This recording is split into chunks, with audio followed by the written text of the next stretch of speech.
Today's video, we're looking at Tinubu's arrival earlier today at Lagos. He arrives after winning the APC ticket for presidential candidacy. He officially arrives at Lagos. And here's the video.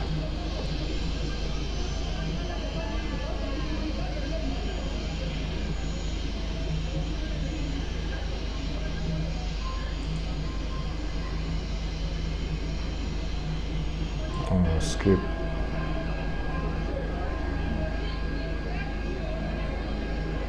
So these are a group of Nigerians gathered together to welcome the APC candidate, Bola Ahmed Tinubu, former Lagos State Governor, back to Lagos. After the conclusion of the party's special convention in Abuja, where he emerged as the flag bearer. Senator Tinubu arrived at the presidential wing of the hundreds of supporters and leaders. So his supporters, including those are his supporters, they're welcoming him back still. And he's here with Shetima as well. So that was a spectacle. Now see Peter Obi coming back to Abuja. If you're following the news earlier, you know Peter Obi went all the way to Egypt as soon as he won the Labour Party presidential ticket to contest for the election. He traveled to Egypt on a 3-day journey to do further research on Egypt's electrical revival. In the past 2 years, Egypt has doubled their production of electricity from around 25,000 megawatts to up to 45,000 megawatts, making them one of the fastest growing electrical grids in Africa, arguably the fastest. So Peter Obi went to learn from them to get an overview of how they managed to accomplish that and how they're moving the economy forward. So far, in the past 1 year, Egypt has moved from the lowest country, from outside the top 10 of the best countries to invest in Africa to the #1 spot currently. So there's a major revival going on there.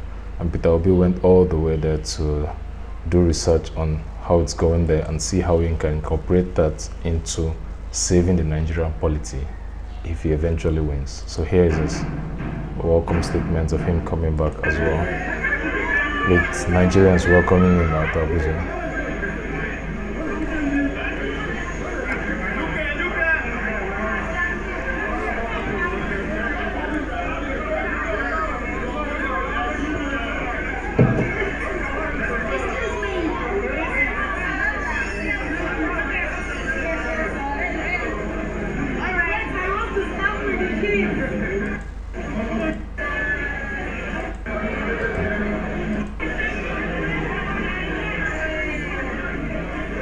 However, the key point of this video is that made me want to make this video was a video I saw earlier today showing the convoy that Tinubu carried on his way coming into Abuja, coming into Lagos back. The Mr. President to be is here. They blocked us here for 3 hours because of this man who is not yet the president.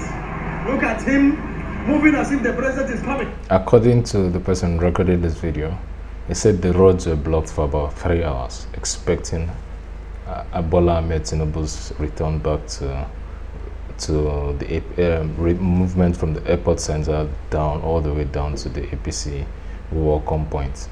So this man goes on to show us a video that captures the total number of cars involved in the convoy. Meanwhile, he's not yet the president. Look at the way he's moving. Look at the convoy. You can see the convoy. You can see the convoy. You can see the convoy. You can see the convoy. We are finished. We are finished. We are finished. We are finished in this country. This is the man Tinubu who kept us here for the past 3 hours. We've been waiting. The roads were blocked for 3 hours, waiting for the so-called Mr. Tinubu. You see the convoy. Even the president, the president of the world does not have this kind of convoy that I'm seeing here today. The richest man in the world does not have this convoy that I'm seeing here today. All brand new cars.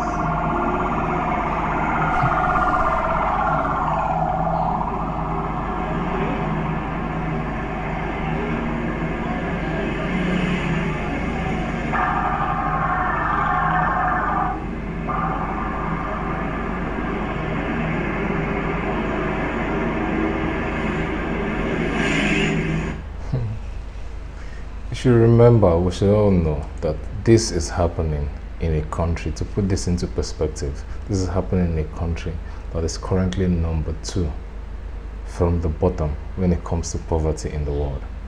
Nigeria is basically the poverty capital of the entire world. In a country that has all the resources that are bound for us to at least scale to the top of Africa. Yet we are number 2 lowest in the world.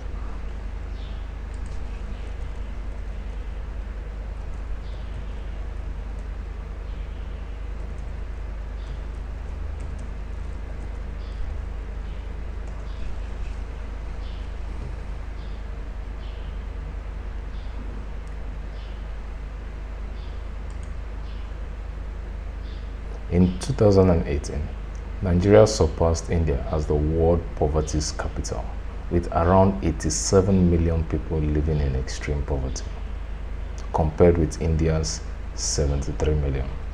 Remember, the population of India, it's over 1 billion people. India has a population of 1.38 billion people as of 2020. Nigeria has a population of around 200 million. Yet, we have 87 million people living in poverty in Nigeria as of 2018. Way more than India. So India has at least 5 times the population that we have, yet we have more poor people than they have over there. There is nowhere in the world that has that ratio of people living in extreme poverty compared to the rest of the population. And this is in 2018. Now think of what is happening today. Arguably, in the past 10 years, the last 3 years, 2018, 2019, 2020, 2021, the last 4 years, has arguably been one of the worst when it comes to economics. You don't need statistics, you don't need big numbers to explain this to you. Just go to the market. If you've just been buying things over the past few years, there's no way anybody can gladly tell me that this has not been one of the worst times of their lives, economically. Comparing the purchasing power of the Naira, comparing how terrible things have gotten, it is hard for anybody to justify that. Yet, we still have cases of where you can justify politicians living in largesse. In a country like this, where things are this desperate, at this level of poverty, yet the top of the top are still living lives excessively. I'm not saying rich people should not be rich. I'm not saying rich people should not be flamboyant. However, the main problem here is the culture. If you've worked anywhere in Nigeria, if you've worked in the civil service, if you've worked in any organization that gets things done in this country, there is one prevalent culture that leads to serious chaos: extreme wastefulness. Aside from even the corruption aspect, because the corruption is a core fundamental problem, but even despite the corruption, on top of that, there is still an extreme wastefulness. No amount of resources allocated to something ever goes, there's rarely ever 20% of the resources allocated to a problem that actually goes to solving that problem. Corruption takes 50%. The remaining 40%, you probably get shared by people wasting things, people over-allocating things. This is the problem that, this is a problem that is a general culture that permeates from the top all the way to the grassroots. And this is one of the fundamental things Peter Obi comes to tackle. Because that is what we need. We need a cultural revolution. It is more important than any political revolution that can stem. We need a cultural revolution. We need to change this ideology of everything needs to be excessive. Everything needs to be a flamboyant display of trying to show that I am the most powerful man. I have the most resources. The question is, if you have the most resources and you are living in a wretched place, what does that make you? A king of desperately poor people. How is that? How is that something to brag on? Okay, I can drive this, I have bullion vans, I have that. And you're living in a country where half of the country, because that statistic, they say, 87 million people are living in extreme poverty. That's extreme poverty. There is no way you would tell me that at least another 15 million, maybe more, is not living in poverty. Maybe not extreme, but they are definitely poor. In Nigeria, it is less than 10% of people in Nigeria that are actually comfortable enough to live life without the extreme stress of things not going belly up at any moment. In Nigeria, how many people have the actual financial capability or the coverage in any way possible to cover a situation that pops up? Maybe they have a medical emergency that requires 2 million naira. What percentage of the population do you think can cover that comfortably?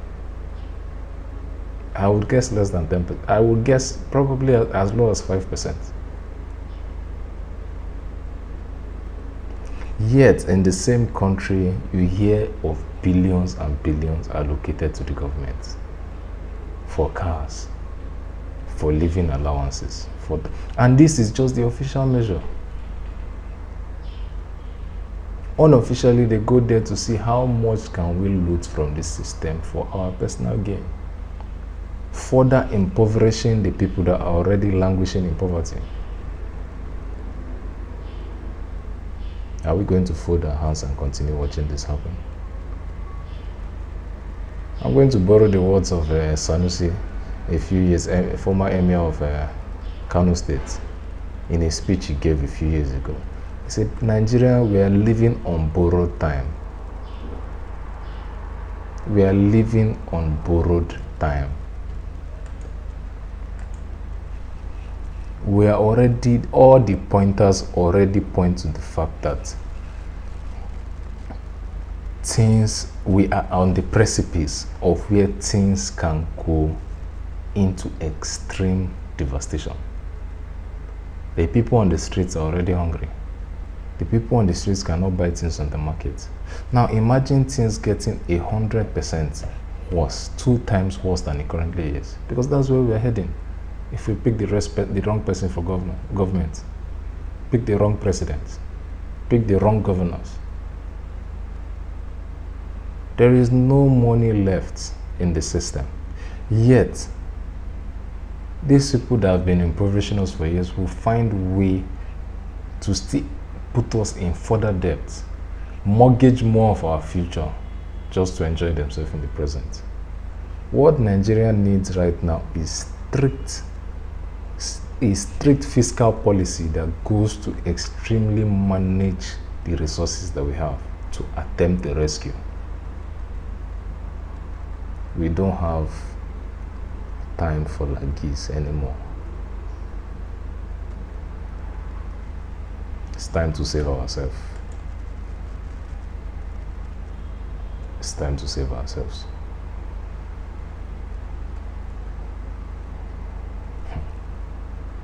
I just want to see a buoyant Nigeria.